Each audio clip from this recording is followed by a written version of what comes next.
Hello, Diamond Girls. This is Adrienne Everheart. I just wanted to add this quick update to all of my most popular podcast episodes to say thank you. Because of you, my podcast is now listed in the top 10 on Apple and Spotify. That's for people who are searching the terms relationship advice or relationship advice for women. So if you haven't already, please take a moment to follow me, rate and review my podcast. This helps other women just like you find my podcast episodes and see how their lives can get so much better, bigger, and more meaningful with the power of feminine energy. Again, thank you for supporting my podcast. Because of you, more and more women are finding my show. Thank you. Hi everyone, I'm Adrienne Everheart, your feminine energy dating, relationship, and lifestyle coach. Today I'm going to be speaking about anxious attachment style. Now, some people will classify anxious attachment style as clingy, but I'm going to share some other characteristics, particularly about how your inner boy, when he gets challenged by a man, when the man in your life isn't behaving, your inner boy actually responds. Your masculine energy rises up and your inner boy sets out to actually protect you. And what ends up happening is you have a battle between masculine and masculine energies. And this is usually when one of you will step aside. One of you will be the alpha. One of you will win. And in most cases, it's the woman.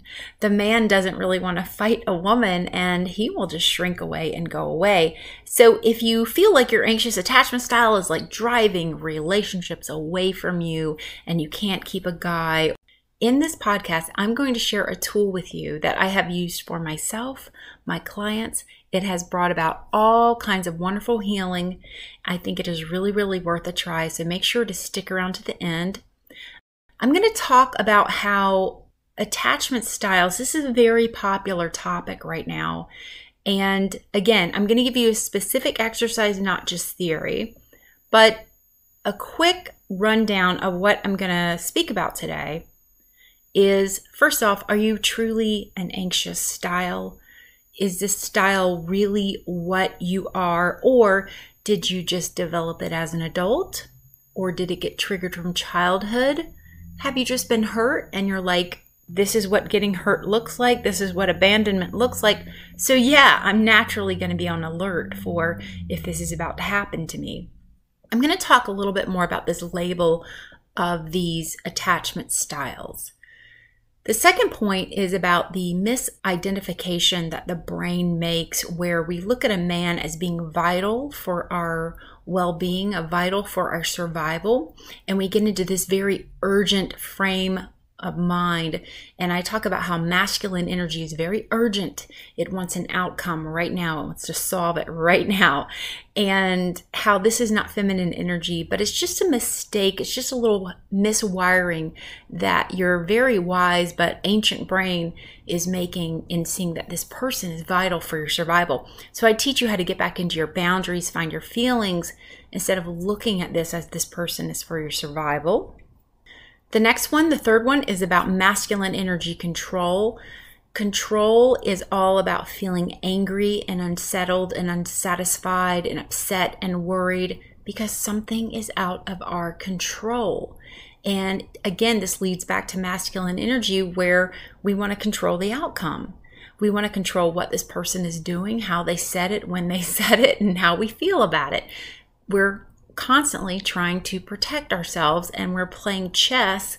We're 20 moves ahead of the game, looking out for our well-being.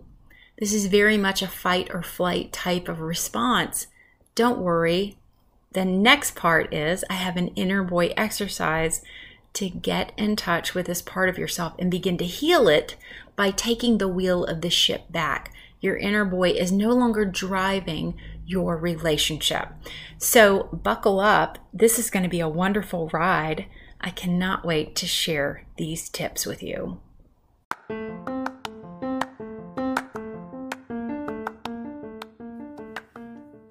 Are you tired of feeling misunderstood, ignored, or frustrated by the men in your life? Do you wish you knew how to communicate with them in a way that makes them listen, respect, and adore you?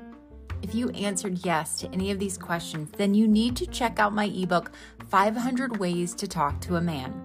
This ebook is a comprehensive guide to help you master the art of feminine communication and get what you want from any man in an authentic, warm, loving, caring way. Whether you're single, dating, or in a relationship, this ebook teaches you how to express your feelings, needs, and desires in a way that makes him want to please you and commit to you. You'll learn how to avoid common mistakes that push men away, how to use your voice and body language to attract and keep attention, and how to handle conflict and disagreements without losing his respect, and much, much more. Plus, you'll get access to my 2-day video class that teaches you a lot of body postures and poses that you can use in a lot of different situations, so you'll never run out of the right words to say. 500 Ways to Talk to a Man is the ultimate resource for any woman who wants to improve her communication skills and create a deeper connection with the man in her life. Don't miss this opportunity to transform your love life and get my ebook today. Go to www.everheartcoaching.com and get your copy. The link is below in the description.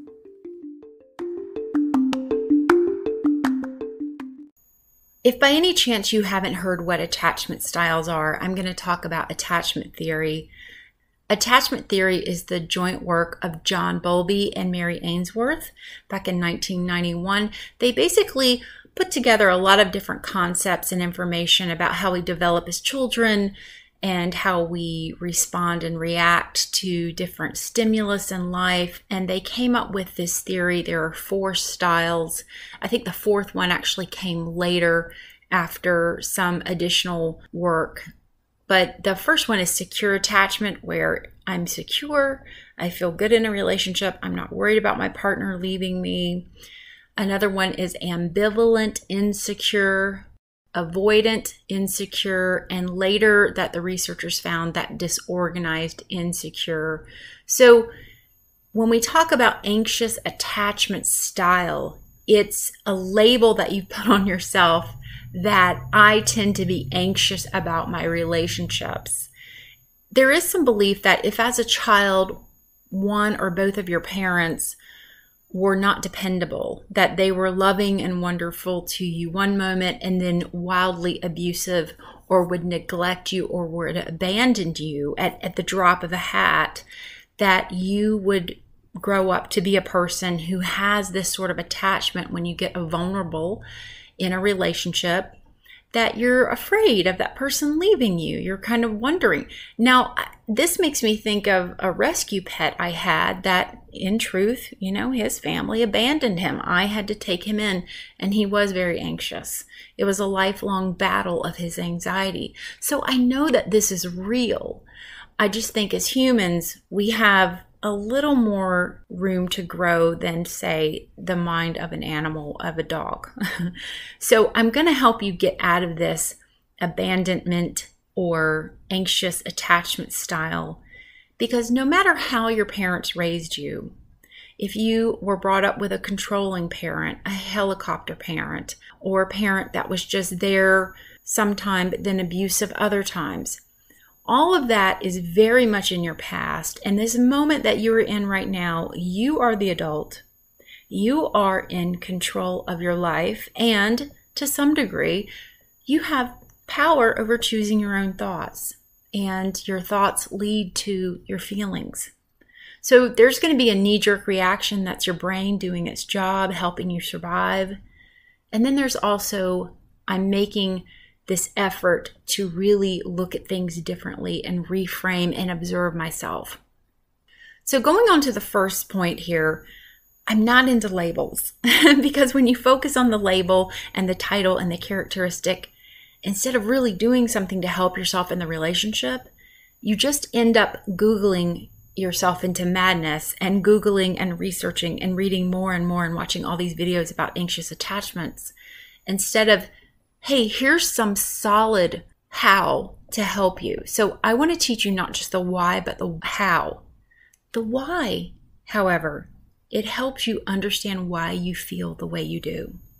But I want you to know how to handle this and reframe your attachment style in a healthy way. I want you to, for a while, stop labeling yourself, because that label, again, it can help you understand these concepts. It does not really help you long-term as a person to label yourself.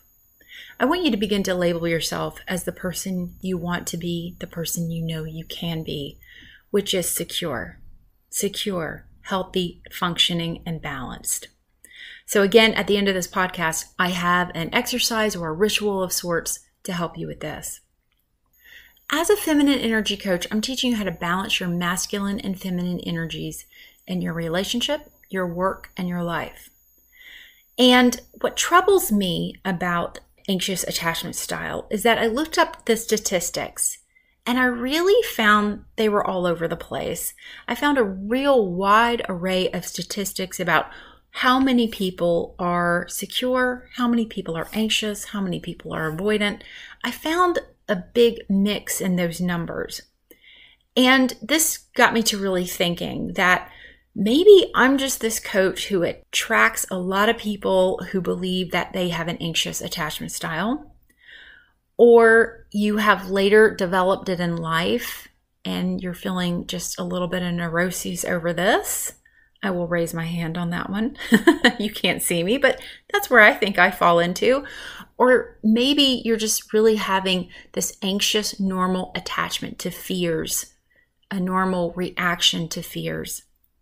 And your masculine energy intercepts that fear and makes you want to take action and be urgent about that action, because I believe those statistics are skewed.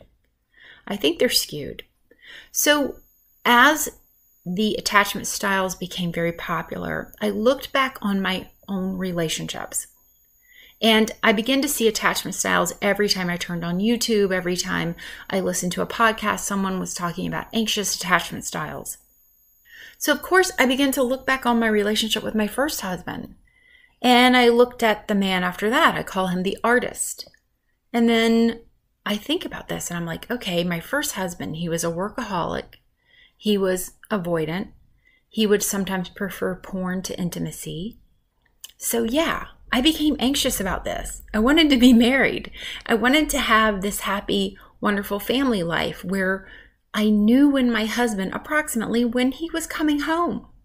Because sometimes my husband would tell me in the morning, I'm coming home at 5. And then by 8 o'clock, he would finally call me or return my calls and say, I'm not coming home for 2 weeks. This project is big. I have to stay here. That's the life I lived with him.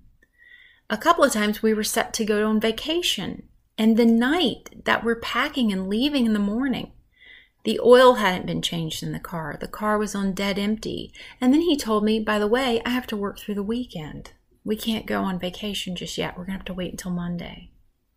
So I was in this topsy-turvy, I can't depend on him environment. So yeah, I became a little anxious because I set out to control this. I set out to make it different. Instead of having some feminine energy techniques and taking care of myself and putting myself first, I kept focusing on him changing. So when one of you changes, both of you change. I teach this in all of my programs. But you can see how, yeah, I can understand how Adrienne would have developed some anxious attachment styles, not being aware of feminine and masculine energy back then. Even when I look at the artist was this man that when my husband and I were separating, he waltzed into my life, swept me off my feet, love bombed me. I mean, was just so all over me. And then when my life got a little sticky, my life got a little difficult, he just came over one day and said, I don't want to be in a relationship. Never spoke to him again. It was so devastating. And I look back on this guy and I'm like, the guy was okay.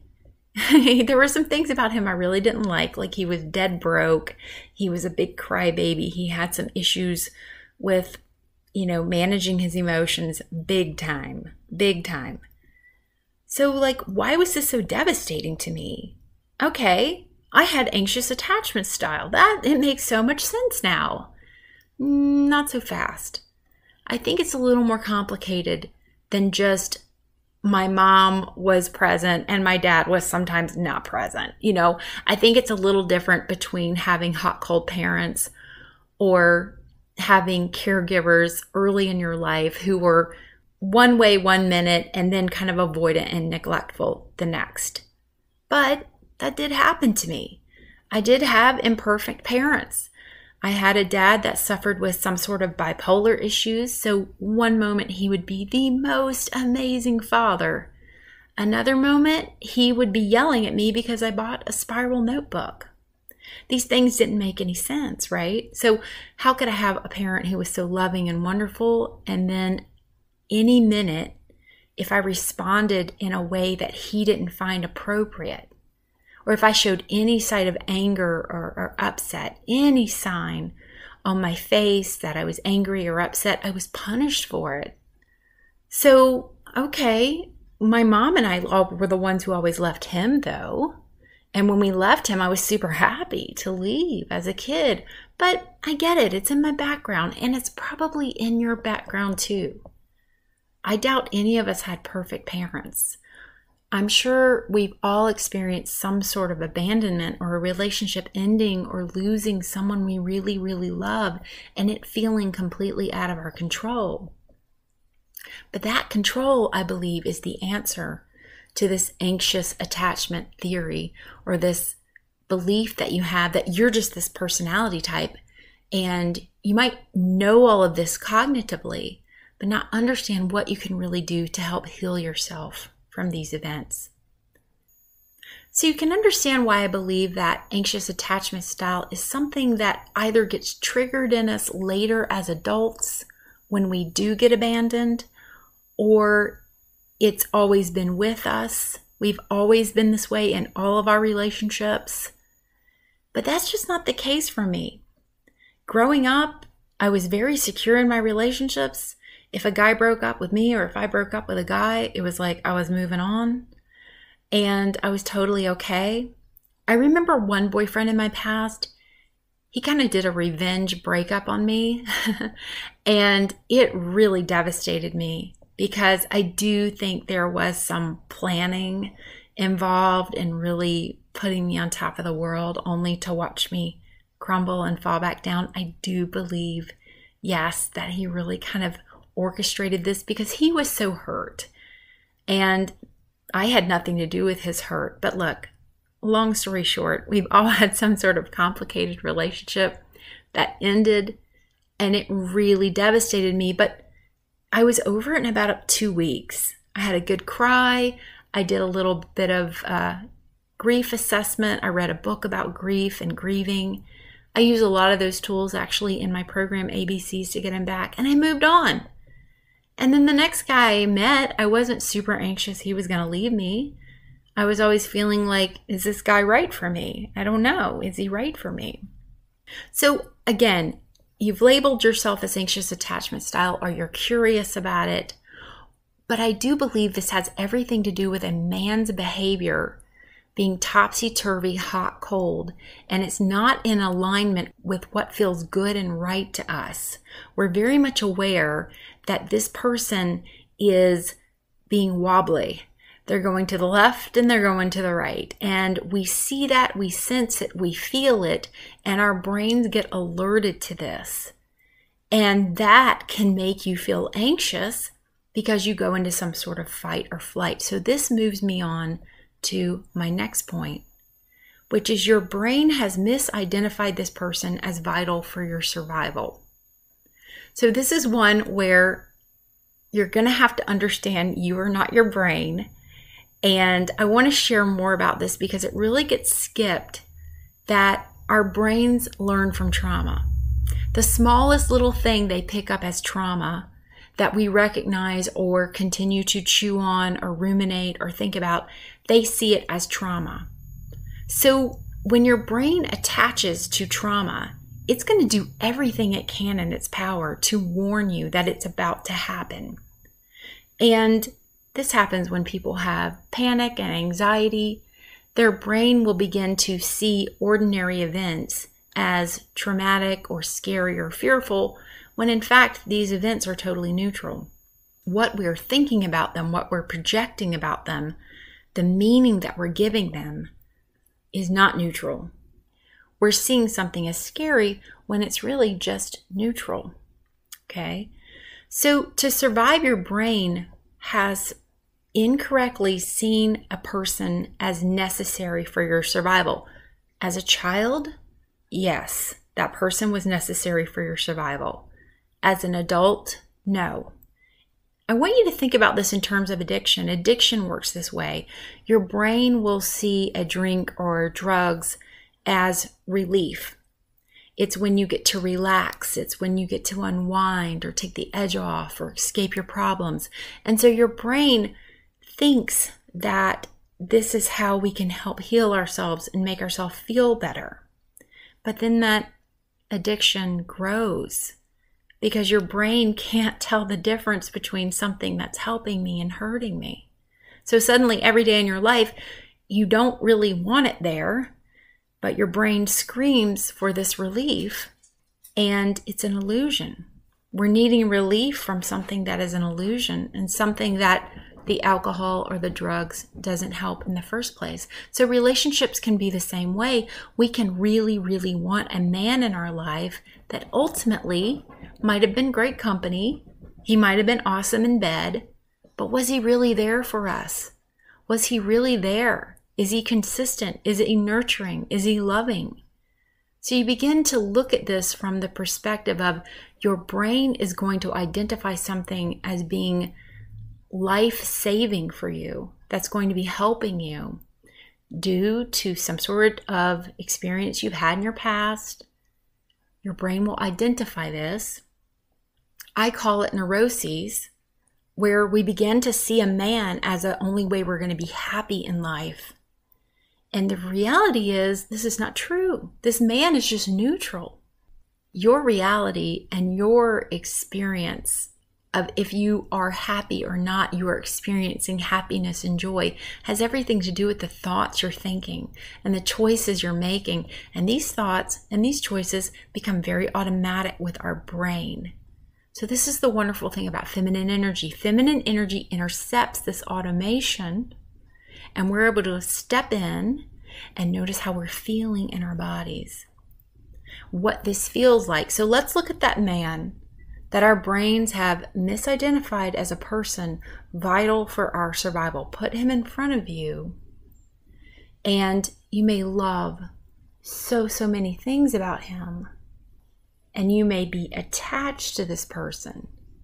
But I want you to really look at how he treats you. Is he there for you right now? Is he present when there's a problem? Does he work to solve them? Does he abandon you, or does he stay committed? See, begin to look at what the reality is and ask yourself, how does it feel? How does it feel? Now, I do not believe any person is going to be perfect. My mom has often said to me, if the roof doesn't leak, the basement floods. My relationship with my husband is not perfect. We have our ups and downs. We have our arguments. We have our tense moments. This is normal. But day to day, on average, my husband is consistent. He is faithful. He is loving. He is honest. He is kind. He is generous. He has my back. Sometimes he's moody. He's irritable. He snaps at me. He gets impatient with me. This is normal. He needs time to himself, to go listen to music. This is all normal stuff. But he doesn't abandon me for 2 weeks. He doesn't say, hey, I'm not coming home for the next 2 weeks. So I want you to look at that man, see his characteristics and qualities and what's really happening in the relationship, and understand your brain may have attached to him as vital. And I want you to get in touch with, how do I feel when he's not just being perfect and making love to me, but how do I feel these other times? Because this is where you can step in and make a choice and not have your brain just running on autopilot or reflexes.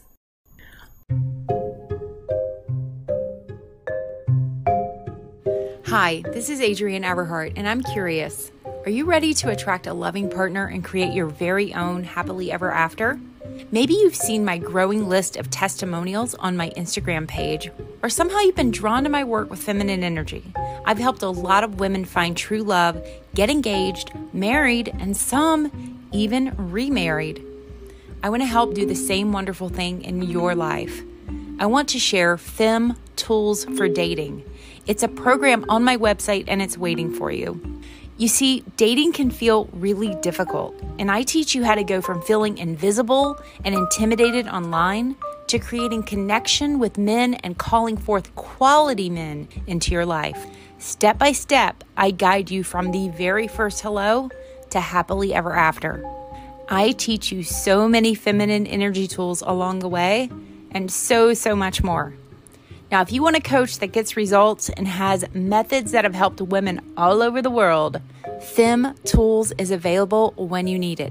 So head on over to my website. That's Everheart Coaching, EVERHEART Coaching, and look for Fem. That stands for Feminine Energy Mindset Method. Trust me, ladies, this very affordable program does not disappoint.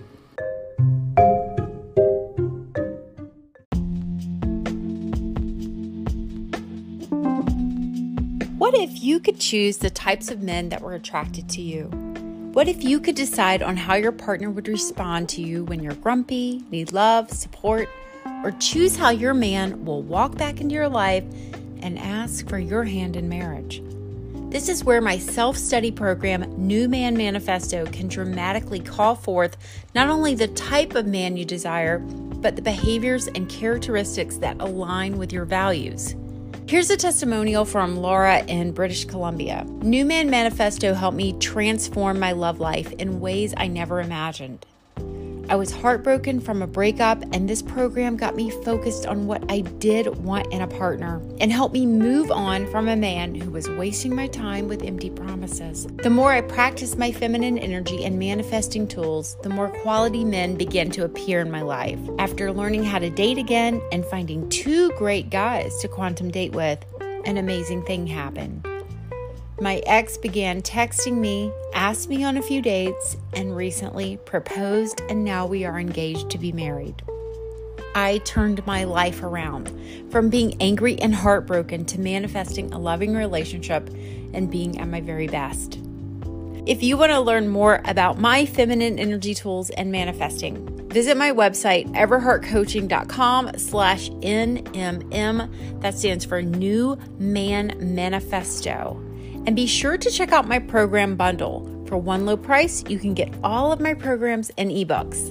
Again, my website is everheartcoaching.com. I like to share this example with my coaching clients, which is if you were driving the car and you had a fussy 3-year-old in the backseat of the car, and the fussy 3-year-old said, "Hey, I'm unbuckling my seatbelt. I'm going to come and sit in the front seat with you and drive this car."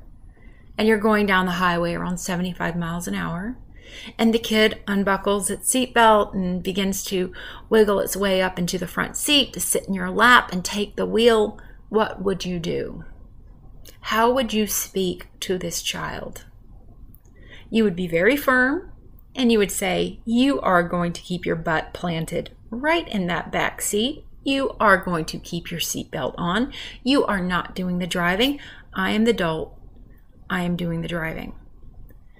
So when your brain wants to take over and begin to think about qualities that bliss you out over a man, or if your brain wants to think about qualities in life that scare you to death, or keep you frightened or keep you stuck, you have the option to say, "Hold on a minute.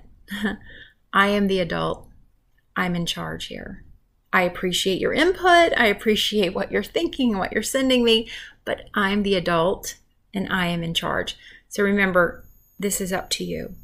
Big part of this is up to you being grounded and centered in your body.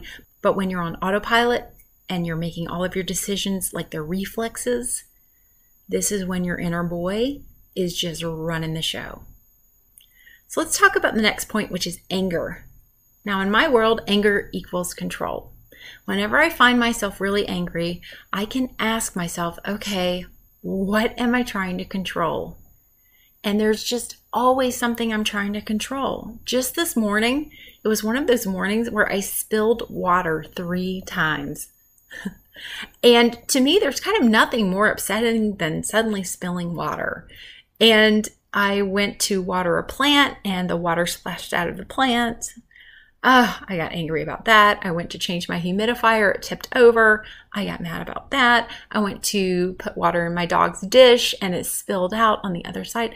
And I was just livid about water because I wanted that water to behave.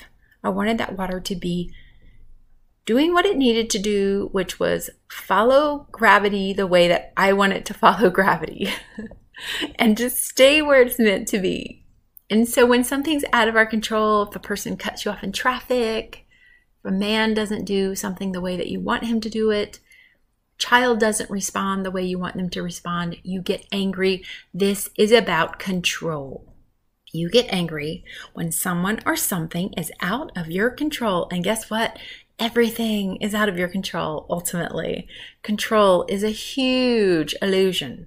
And feminine energy is wonderful in this way, in that feminine energy doesn't want to control anything.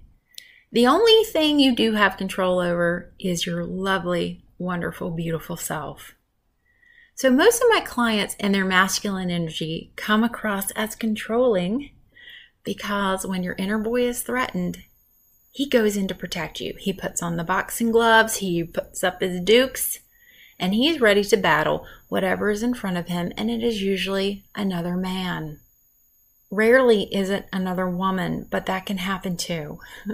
But for the sake of this podcast, I'm talking about relationships with a man. So in masculine feminine energy theory, I talk about the woman who gets in her masculine energy. You are like 2 rams atop a mountain, just banging horns, and there is only one alpha. Someone is in charge, someone will win, and someone will walk away. And here's why there's only one alpha. It's because we allow it. On some level, it makes our lives easier if one person is the alpha.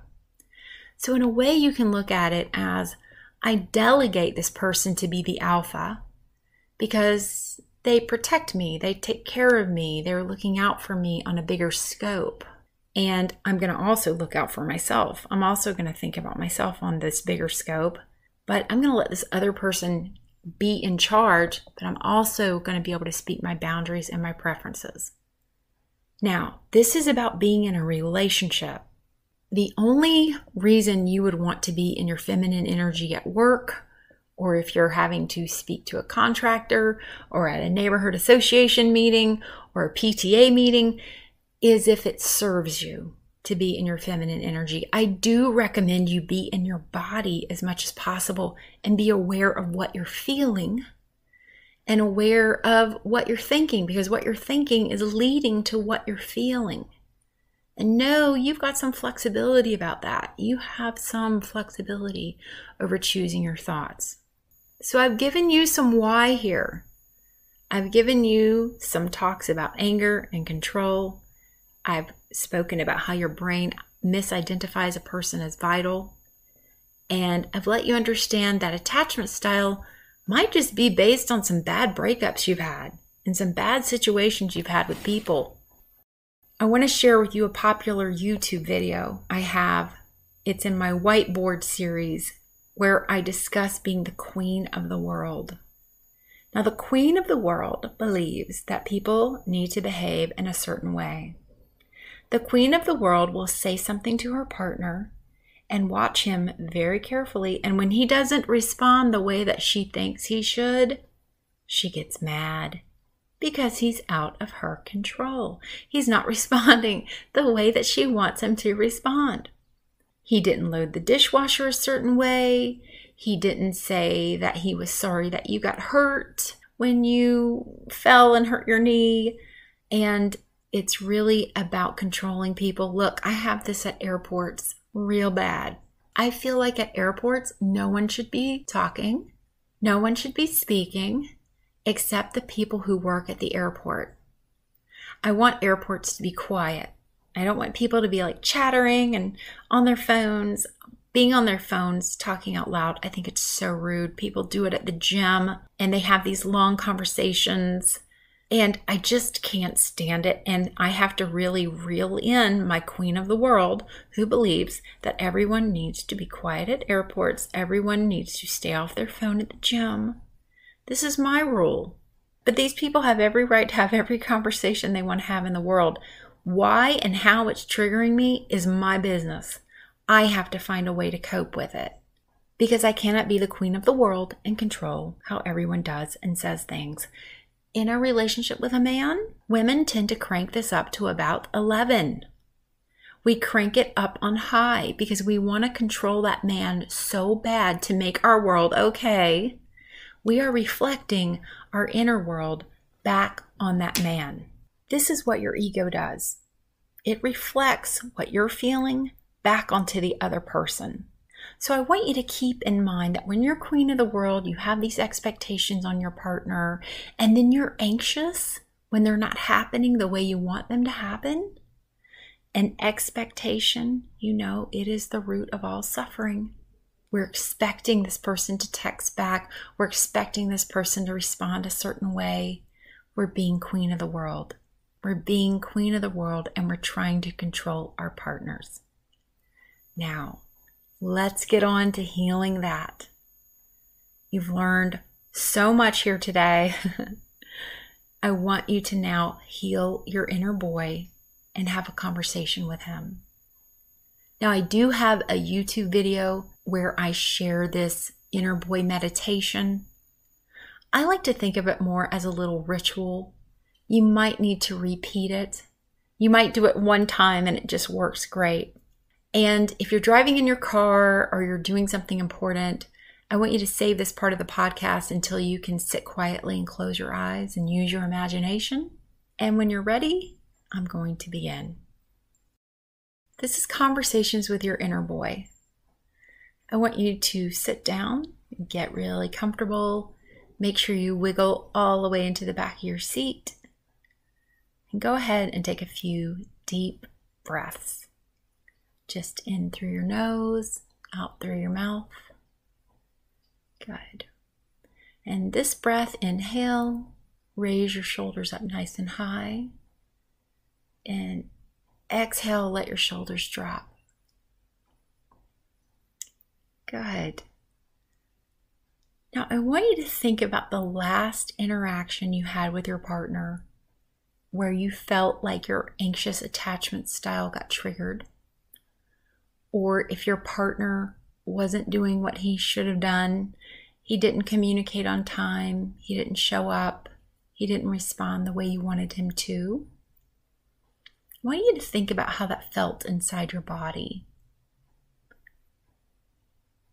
I want you to feel any emotions that come up. It might be agitation, confusion, or unrest. Notice where you feel this in your body. If it's in your fingertips, your arms, your stomach, or your legs and feet. Notice what you're feeling and how it feels. Now imagine that this is your boy energy. You're feeling that boy energy right now. It's wanting to take action. It's wanting to do something. It's wanting to make something happen. Because this partner on some level didn't do what they should have done. They didn't do what you wanted them to do, what you expected them to do. And it created this anxiety inside of you. Well, of course it did. Of course it did. Because on some level, you're feeling that this reaction and this response isn't in alignment with a bigger goal you have for yourself. It isn't in alignment with how you want to feel and be in life. So feel that energy, that boy energy that wants to change your surroundings, that wants you to take action and do things and say things to change what's happening to you. And go ahead and take that energy, pull it out of you, and put it in a chair on the other side of the room. And see your inner boy sitting there. See your inner boy. This is your inner boy. And I want you to take a good look at him. How old is he? Look at the clothes he's wearing. Look at his hair. And what about that expression on his face? What is the expression that you see on his face? Now I want you to observe his body language. Is he squirming? Is he leaning back? Is he on the edge of his seat? How is he sitting? What does his body language look like? Now, as you're observing him, is he making eye contact with you at all? Or is he staring down at the floor? Notice how your inner boy is behaving and just observe him. There's no right or wrong. Just observe and notice how your inner boy responds. Now we're going to have a conversation with him. I want you to tell your inner boy, I see you and I hear you. Let him know that you're aware that he is there. Next, I want you to thank him for all the times he has helped you and protected you. You can say, inner boy, thank you so much for being there for me. You have protected me and kept me safe, made me go after the things I wanted in life so many times. And thank you.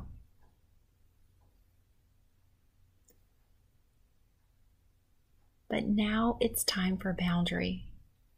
You're going to let him know that in the relationship, he's no longer in charge. So tell him these words. Inner boy, in my relationship with a man, you are no longer in charge. Let him know that I get to choose who I stay with, and I get to choose who I walk away from. I get to choose when to speak, and I get to choose when not to speak. And lastly, let him know, inner boy, I get to choose who I love, and I get to choose who I do not love. Again, I want you to observe your inner boy and notice his reaction. And you're going to ask him if he has anything he wants you to know, or if there's anything he has to say. So go ahead and ask him that now.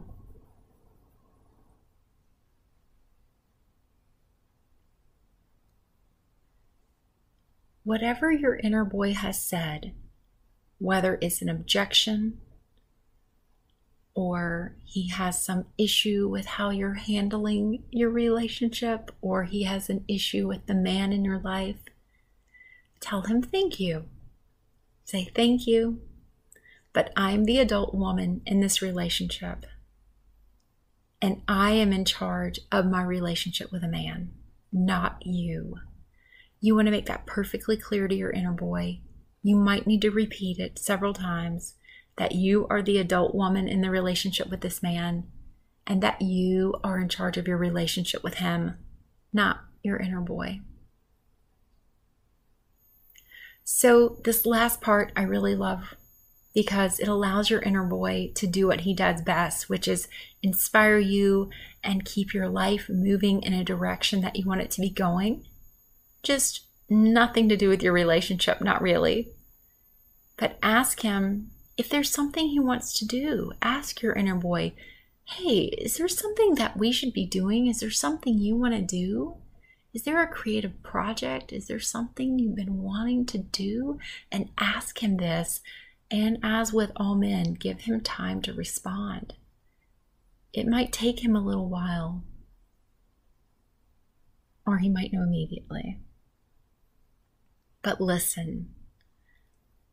Listen to what your inner boy has to say. These are your desires calling. And this is a great way to get your inner boy out of your relationship. You're going to give him a job. You're going to give him a project. He's going to have something else to do in your life. And you get to be the girl in the relationship with your man. Not your inner boy. There's no place for that. We don't want to be two rams on top of that mountaintop locking horns. Now let's close this out.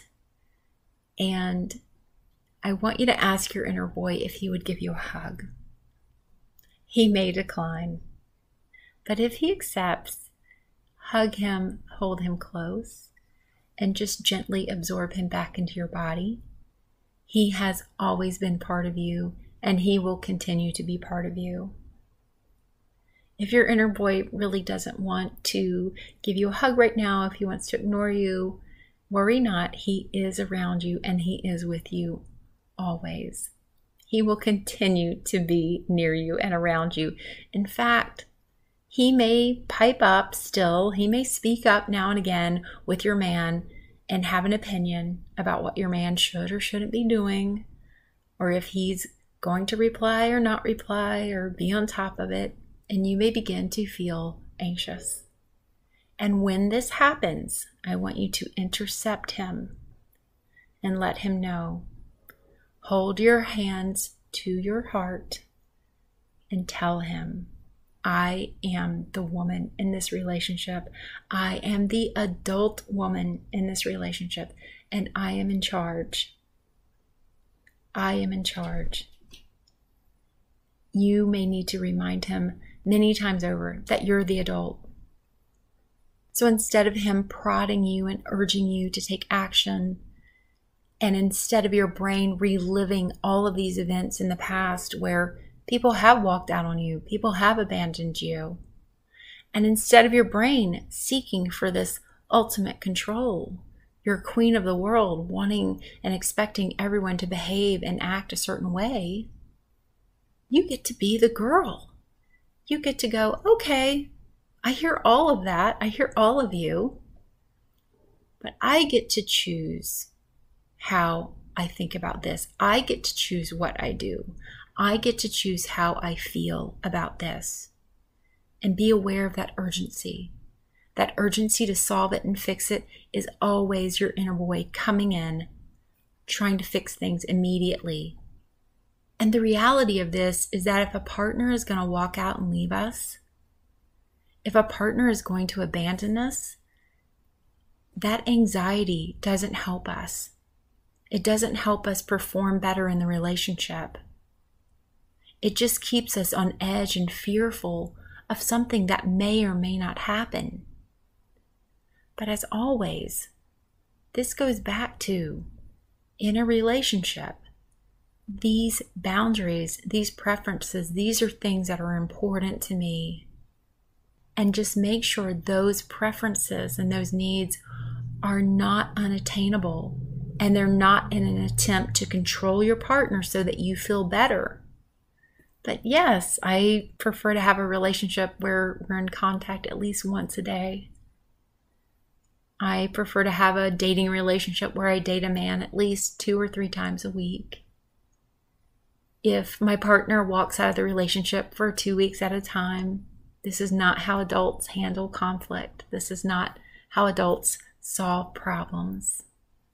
So understand your boundaries and your preferences versus controlling the man to be the way that you need him to be.